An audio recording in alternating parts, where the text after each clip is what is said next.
काहे बिना सुनाया गाना ए बाबा,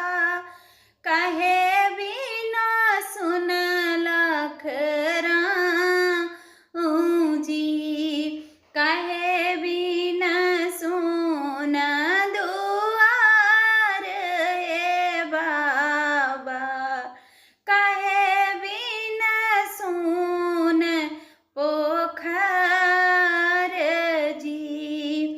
दिया बिन सुनाया गाना मोरी बेटी, कोयलर बिना सुन लखरा जी, पुता बिना सुन दुआर मोरी बेटी, हंस